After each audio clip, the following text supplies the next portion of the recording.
David had always been a curious man. He prided himself on his attention to detail, his ability to uncover the truth, no matter how deeply buried. So when he inherited his grandfather's old house, he couldn't resist exploring every nook and cranny. The house was a creaky, two-story Victorian, full of character and, David hoped, secrets. It stood at the edge of a small town, isolated enough to make his exploration feel like an adventure. Among the many rooms and hidden corners, one place intrigued him the most: the basement. The basement door was heavy, reinforced with iron bars, and secured with a rusted lock. It was clear no one had ventured down there in years. David found the key in his grandfather's study, hidden in a drawer filled with yellowed papers and faded photographs. As the lock clicked open, a shiver ran down David's spine. He pushed the door open and descended the narrow, rickety stairs. The air grew colder with each step, and the darkness seemed to swallow the faint light from his flashlight. At the bottom of the stairs, David found himself in a large, musty room. The walls were lined with shelves, filled with jars of murky liquid and old tools, covered in dust and cobwebs. In the center of the room stood a large wooden workbench, stained and scored from years of use. David's curiosity turned to unease as he noticed something odd about the room. There were no windows, no apparent source of light. The only illumination came from his flashlight, which cast eerie shadows on the walls. He approached the workbench and noticed a large, leather-bound journal. It was thick, the pages yellowed and brittle. David opened it carefully, and his eyes widened as he read the first few entries. The journal belonged to his grandfather, but it was filled with disturbing accounts of experiments and strange occurrences. His grandfather had been obsessed with the basement, believing it held the key to unlocking some hidden truth about their family. The entries detailed his attempts to communicate with someone that resided in the darkness. David's unease grew as he flipped through the pages, reading about strange noises, whispers, and shadows that moved on their own. His grandfather had become increasingly paranoid, convinced that the basement was haunted by a malevolent presence. Suddenly, David heard a noise behind him. He turned, his flashlight beam cutting through the darkness.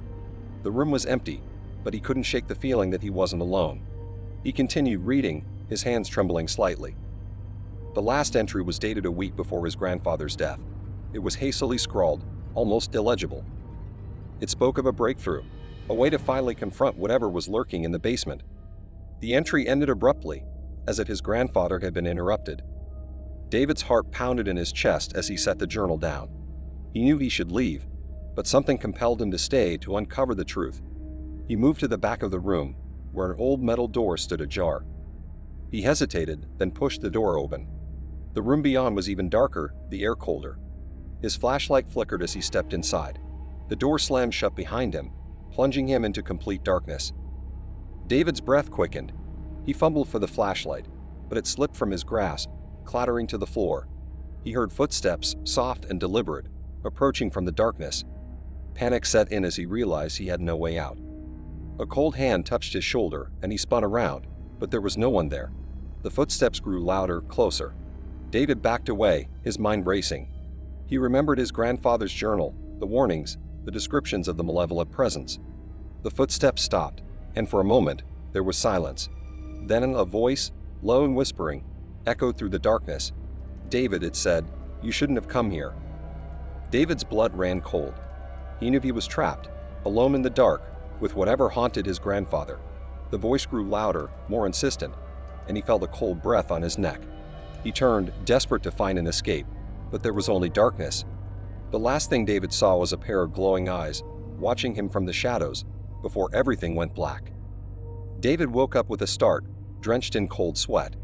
He was no longer in the basement, but in his own bed, the early morning light filtering through the curtains. He sat up, heart pounding, trying to shake off the lingering terror of the dream. But as he looked around, something felt off. The room was eerily silent, the usual sounds of the house absent. He got out of bed, his legs unsteady, and made his way to the window. The town outside seemed unchanged, yet there was an oppressive stillness that he couldn't ignore. Determined to understand what had happened, David made his way back to the basement. The door was ajar, just as he had left it. He descended the stairs, his flashlight in hand, ready to confront whatever awaited him. The basement was just as he remembered, though now it felt even more sinister. The workbench, the jars, the journal, all untouched. He approached the metal door, which was still ajar. Taking a deep breath, he stepped inside. This time, the darkness seemed to press in on him, suffocating and relentless. His flashlight flickered, casting fleeting glimpses of the room. He could see the faint outline of shelves, a chair, and something else, a large, shadowy figure standing at the far end. David, the voice from his dream echoed, now clearer and more menacing. You shouldn't have come back. He felt a cold hand on his shoulder again, but this time he didn't turn around. He forced himself to stay calm, to think. He remembered the journal, the last entry about confronting the presence. His grandfather had found a way, and David had to find it too. He slowly backed out of the room, his eyes scanning for anything that might help. On a nearby shelf, he spotted a small ornate box. He grabbed it and hurried back to the workbench, opening the box with trembling hands. Inside was a key, old and tarnished, and a piece of paper with a single word: confront. David knew what he had to do. He took the key and returned to the metal door. The shadowy figure was still there, watching him. He approached, key in hand, his heart pounding. Confront, he whispered, and the figure began to move toward him.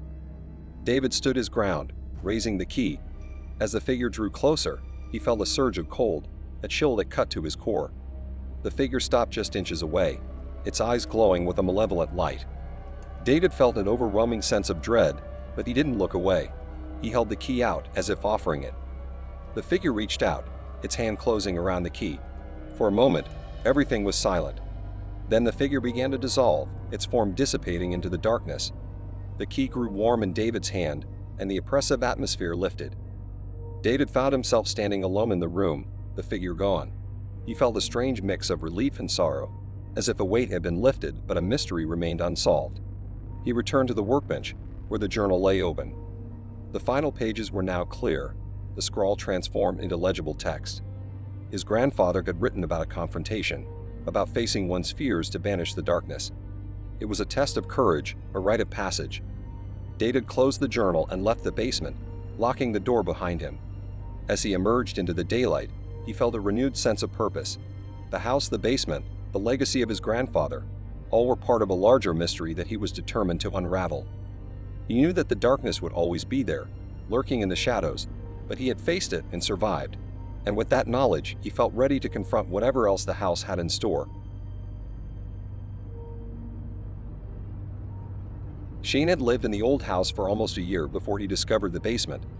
The previous owner never mentioned it, and it wasn't until a particularly heavy rainstorm revealed a hidden door in the kitchen floor that Shane became aware of its existence. The door, concealed beneath an old rug, was solid oak and locked with a heavy iron padlock. Curiosity gnawed at him. The thought of what could be behind that door consumed him until he couldn't resist any longer. With some effort, he managed to break the lock and pull open the heavy door, revealing a steep staircase descending into darkness. Armed with a flashlight, Shane descended cautiously. The air grew colder with each step, carrying a damp, musty smell. At the bottom, his flashlight beam illuminated a narrow hallway with concrete walls, leading to a single door at the end. The silence was oppressive, broken only by the sound of his own breathing and the occasional drip of water. The door at the end of the hallway was slightly ajar, and Shane hesitated before pushing it open. Inside, the beam of his flashlight revealed a small, dimly lit room. The walls were lined with shelves filled with old jars and dusty boxes. In the center of the room stood a wooden table, and on it lay a thick, leather-bound book. Shane stepped closer, curiosity piqued. The book's cover was worn, and the pages yellowed with age. As he opened it, he realized it was a diary. The entries were dated from over 50 years ago, written in a neat, meticulous hand. The diary belonged to a man named Thomas Gray, who once lived in the house. The entries began innocuously enough, detailing mundane aspects of Thomas's life. But as Shane read on, the tone grew darker. Thomas wrote about hearing strange noises at night, whispers coming from the basement, and an overwhelming sense of being watched. The final entry was dated June 12, 1970. I can no longer endure the torment. The whispers are louder, more insistent. They speak of terrible things, things I dare not write down. I fear for my sanity, and I fear for my life. If anyone finds this diary, know that I did not leave this house of my own accord. The entry ended abruptly. Shane's heart raced as he closed the book, a sense of dread settling over him. He felt an inexplicable urge to leave the basement immediately. But as he turned to go, the door he had entered through slammed shut with a deafening bang. Shane's flashlight flickered, casting erratic shadows on the walls. Panic set in as he rushed to the door, yanking on the handle, but it wouldn't budge. He pounded on the door, shouting for help, but the basement absorbed his cries, leaving him in suffocating silence. Just as he was about to give up, he heard it, the same whispers Thomas had described. They were faint at first, but grew louder, more insistent. Scene's mind raced, trying to make sense of the unintelligible murmurs. They seemed to be coming from behind one of the walls. Desperate, he pressed his ear to the cold concrete. The whispers were clearer now, almost discernible. Scene's hand trembled as he reached out to touch the wall, half expecting it to be solid. But to his surprise, his fingers found a small indentation, a hidden latch. He hesitated, his breath coming in shallow gasps. With a mix of fear and determination, he pulled the latch. The wall swung open, revealing a narrow passageway leading into pitch darkness. Scene stepped into the passage, his flashlight barely piercing the blackness. The whispers grew louder, echoing off the walls. He followed them, the air growing colder with each step. The passage twisted and turned, disorienting him. He felt as though he was walking in circles, but the whispers guided him forward. Finally, he reached another door. This one was old and rotting, barely hanging on its hinges. With a deep breath, Scene pushed it open. Inside, the room was eerily familiar. It was another basement, but this one was different. The walls were covered in strange symbols, and the air was thick with the scent of decay. In the center of the room was a small, crude altar, stained with something dark and dried. Scene's flashlight flickered and died, plunging him into darkness. The whispers ceased, replaced by a deafening silence. Scene's heart pounded in his chest as he fumbled for his phone, using its dim light to navigate.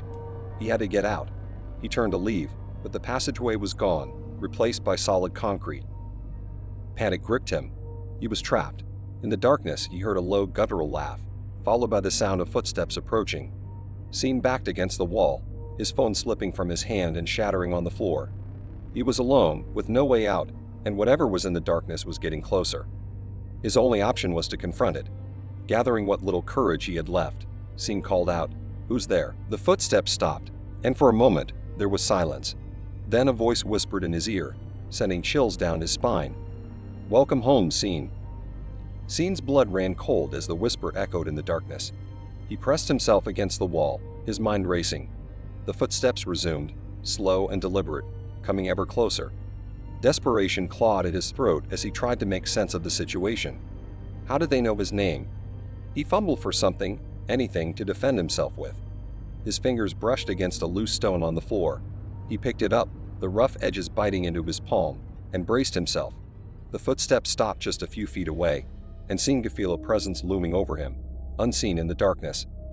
With a surge of adrenaline, he swung the stone blindly, connecting with something solid.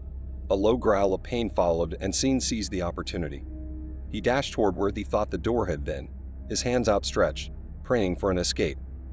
His fingers scraped against the concrete walls, finding no door, no passage, just unyielding stone. The growl turned into a chuckle, a sickening sound that echoed around the room, disorienting him further. "There's no way out, Scene," the voice taunted. "This is where you belong now." Scene's breathing quickened. He had to think. The whispers had led him here. Maybe they could lead him out. He strained to hear anything over the pounding of his heart, focusing on the faintest sound. And then he heard it, a soft, rhythmic tapping.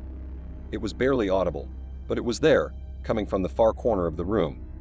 He moved toward it, one hand on the wall, the other clutching the stone. The tapping grew louder as he approached, and with it, the whispers returned, urging him on. He reached the corner and felt a draft, a sliver of cold air that shouldn't have been there. His fingers found another hidden latch. He pulled it, and a narrow door creaked open, revealing a set of stairs leading up. Without hesitation, Scene ascended the stairs, the whispers following him, growing louder and more frantic.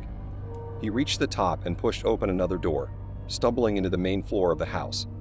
The daylight was blinding after the darkness of the basement. He slammed the door shut behind him, his hands shaking. The whispers ceased, and for a moment, there was silence. Scene leaned against the wall, trying to catch his breath. He was out. He was safe. But as he looked around, he realized something was wrong. The house was different. The furniture was old and covered in dust, the wallpaper peeling from the walls. It was as if he had stepped back in time. The air was thick with the smell of decay. And then he saw it, a figure standing at the end of the hallway, watching him. It was a man, tall and gaunt, with hollow eyes that seemed to pierce through him. "Welcome home," Scene, the man said, his voice the same one that had whispered in the darkness. Scene's heart sank as the realization hit him. He hadn't escaped. He was still trapped in a different kind of nightmare. The house, the basement, it was all connected, a labyrinth of horror that he couldn't escape. The man stepped closer, and Scene felt the cold grip of fear tighten around him. He had to keep moving, keep fighting. There had to be a way out. But as the man reached out to him, Scene knew deep down that he was already lost. The house had claimed him, just as it had claimed Thomas Gray and who knows how many others. And now it would keep him, forever trapped in its dark, twisted embrace. The whispers returned, a cacophony of voices that filled his mind, drowning out his thoughts. Scene fell to his knees, the stone slipping from his grasp. The man stood over him, a sinister smile on his lips. "Welcome home," he repeated, as the darkness closed in. And Scene knew, with a chilling certainty, that he would never leave.